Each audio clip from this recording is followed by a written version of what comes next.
Welcome to a new video. Let's take a look at some new malicious compliance stories. The first story is called, Report Me If You Want. This story involves work. In this case, it's about the digging of holes. Now, you might think digging a hole and moving the dirt is easy, but it's really not.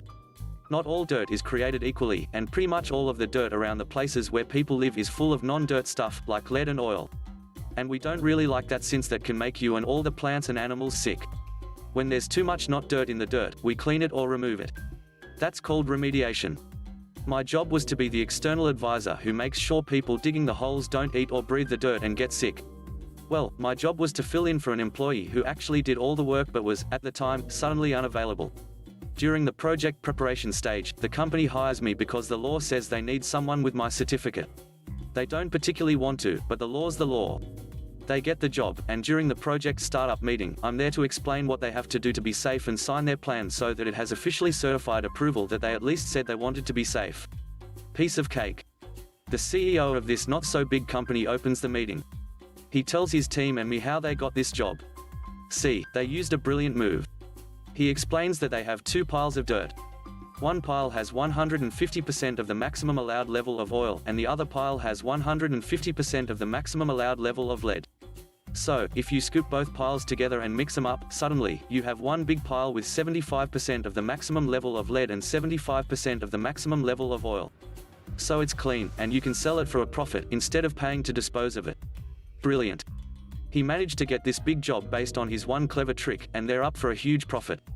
Unfortunately, this is also extremely illegal, and specifically mentioned as such in both certification standards and directly in the law. It's basically the second commandment of remediation. So, I raise my hand and ask, can I ask which environmental expert you hired for this job, as innocently as possible, knowing full well that none of them would ever sign off on this, because, again, this is really illegal, and signing off on that makes you complicit in a crime. However, I'm there for health and safety, not ecology, so I'd much prefer for someone else to break the bad news to them. Turns out the environmental expert is none other than the boss's son.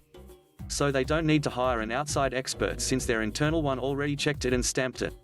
I ask him if he took the law into account, and he replies in an exasperated tone that, I'm not mixing dirty with clean, but dirty with dirty. You probably don't understand the nuances of this, it's very complex.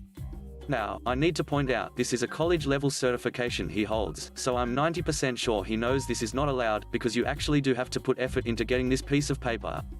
I need to point out I absolutely loathe when men take that "don't you worry your pretty little head" tone with me. So, perhaps slightly unprofessionally, I reply in that same tone, you do realize that's decided on a per chemical basis, right? You're mixing oil dirty with oil clean and lead dirty with lead clean.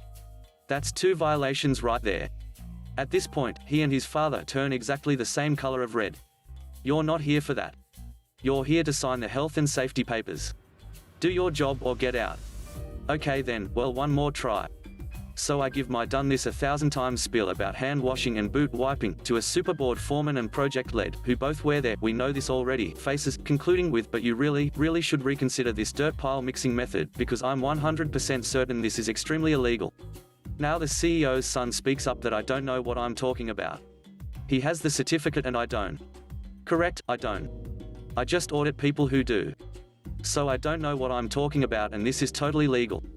And even if it's not legal, he signed off on it, so it's legal now. I should stop talking about things I don't know about and do my job. He ends with, feel free to report me if you want. Being sufficiently cowed, I ask for the paperwork to sign. I scoop it up unsigned, put it in my bag and walk out the door. You can call or email this person from the administration for your refund, because I don't want to be involved in this job. I hope you'll reconsider. I managed to close the door before most of the shouting happened. Shockingly, there was a completely unexpected inspection, about a week after they started committing crimes. It really helps when you put your schedule up during the PowerPoint, thanks, guys. They were charged with economic and environmental crimes. From what I've heard, they've settled out of court for a giant bag of money, Sun's certification, the company's other certification, and are currently doing the job for their obviously far too low initial bid, by legally hiring a company that is still certified and is following the law for significantly more than the initial bid. The next story is called, If It Is So Important, Send Me an Email. At the end of 2007, my career was going nowhere. I had recently been forced into a promotion at work, which actually meant I was making less money for the same work plus more responsibilities that I did not want. I went from an hourly employee being paid for 20 to 30 hours of overtime per week to being paid a salary and deliberately misclassified as exempt from overtime. My boss was unwilling to correct my pay and was unwilling to adjust my salary to what I was making before. Naturally, I began looking for a job. By sheer luck, one of my good friends mentioned that his company was looking for someone with my exact skill set and experience. I applied and they loved me in the interview. They wanted me on board at the start of the next month, which was 3 weeks away. This meant that I could give 2 weeks' notice at my old job and take a week off for myself. The next day, I tried talking to my boss multiple times. But he was always busy and kept telling me we would talk later. Finally frustrated, I stopped him and told him we needed to talk and it was very important. He brushed me off again and said, "If it's so important, send me an email." He cackled and walked away. Some context: one of my responsibilities was bringing the company into the digital age. I set up computers, network printers, a server, email, etc. My boss basically treated all of it as a joke and went out of his way to do business the old way: paper order sheets, handwritten letters, sticky notes on desks, etc. So when he said, "Send me an email," what he meant was, "This is not important at all. Go away." To my knowledge, he had only checked his email the single time when I showed him how to use it. At some point, he had something like 80,000 unread emails and we had hired an intern specifically to go through his old emails. Just in the few weeks the intern had been there, she reported to our parent corporation factually, with sources, that my boss had ignored literally tens of millions worth of business, so he fired her. The human resource person got involved and she was fired as well. Anyhow, I did exactly what my boss told me to do. I drafted my letter of resignation effective in 2 weeks, sent it to my boss, and copied human resources. It was business as usual for those 2 weeks. I spent my last day compiling a list of vendors, contractors, equipment logins and technical information into one big email. Since that information was critically important for whoever was to replace me, I emailed it to my boss and once again copied human resources. The next Monday, I tried to sleep in but my former boss was blowing up my phone. He must have looked up my emergency contact because he called my wife several times too. She worked nights at a hospital, so disturbing her sleep was not acceptable. Finally, I decided to answer his call and he started chewing me out for not being at work and yelling about a server failure. I told him that I wasn't available for consulting work. He asked me in an extremely unprofessional manner what I was talking about, so I explained that 2 weeks ago, I had made several attempts to tell him that I was giving my 2 weeks notice and he asked me to email it to him, so I did. I tried to tell him that everything my replacement would need was in his inbox, but he just started cursing and yelling unintelligibly. So I hung up and turned off my and my wife's phones. Many hours later, my wife turned her phone back on before she went to work and had double-digit missed calls and some rather interesting voice messages of my former boss yelling at people in the background. Out of curiosity, I turned my phone on and had lots of calls from multiple numbers. My boss had either used other people's phones or had told them to call me. Either way, the voicemails ranged from hysterical to furious to bargaining. My favorite was the one where he said, "If this is about that salary thing then you're just being greedy." As a testament to my uncontrollable greed, I took my pay stubs and timesheets down to the Texas Workforce Commission and filed a wage complaint against the business for misclassifying me as salaried exempt. It took a while, but I did receive a check for all of the overtime I was owed. I was told that my complaint would result in an investigation to see if this was happening to anyone else, but I never heard the results of that. My old boss was forced into early retirement the next year and another agent took over the franchise. I was happily at work in my new job, making a decent living, just in time for the recession. The last story is called, "Sure, You Can Drink My Smoothie." This happened to me about a month or so ago, but I'm still not over it. This story takes place in Sweden. So first, some important backstory. I'm a part-time student at a local college. My schedule is what you would call, like, really chill. I have full school days on Mondays and Fridays, but on Tuesdays and Thursdays, I only have lessons in the afternoon or at night. Wednesdays change week to week. But this means that I have the opportunity to work at a daycare 2 to 3 days a week. I love my job. Both the kids and adults are great. Well, most of them. I mostly work with the older kids, but I also work in the kitchen when the regular personnel is sick or has the day off. The day of the incident I was working in said kitchen. The layout of the kitchen is really dumb. I believe the building used to be an apartment complex before it was turned into a daycare. The rest of the place looks really great, but the kitchen is a mess. It consists of 2 narrow corridors creating an L shape. The big industry dishwasher is at one end of the room and the sink is the other end of the room with the oven and stove in the middle. As you can imagine, this creates all kinds of problems. The worst one, however, is that in front of the sink there is still the remains of a wooden door frame that never got torn down. This means that the little trolley that we put food and dishes on doesn't fit through the doorway, and we have to carry the dishes by hand if we want to rinse them in water or pour something out in the sink. So I was preparing for lunch when one of my co-workers was walking in. Let's call her Katie. I only know Katie by reputation since she often works with the youngest kids. But I did know that she was a part-time substitute like me and had a close friend on the daycare's board. Katie was also notorious for being late, but she always got away with it because of her friend. Katie smiles at me and asks if I could take her shift tomorrow. So this happened on a Thursday, which meant that even if I wanted to, I couldn't work the next day. That Friday, my class was also supposed to go on a day trip to one of the big cities. She knew this since it was all I'd been talking about for weeks. I was so excited. I explained the situation for her and very politely said no. Her face dropped and the smile turned into a big frown. Katie started telling me this story about how she needed this day off to visit her nephew in the hospital. She told me that he didn't have much time left, and if she didn't go tomorrow, she never gets another chance. Fun fact about me, I'm a big pushover who does not know how to say no to people. I think this comes from being a shy goody two-shoes, who hate disappointing people. If you just put the lightest purchase on me, I crumble like a house of cards. When she told this, I felt like a horrible person because I couldn't help her. But I managed to stutter something like, "Sorry, but I can't," and suggestions for her to ask someone else on the work team. She said, "But nobody wants to. Not everybody else is busy, or they're all working tomorrow." This raised a small red flag within me, so I stood my ground and told her something along the lines of, "I'm really, really sorry. But I can't. But if it's a family emergency, I am sure the boss can give you the day off.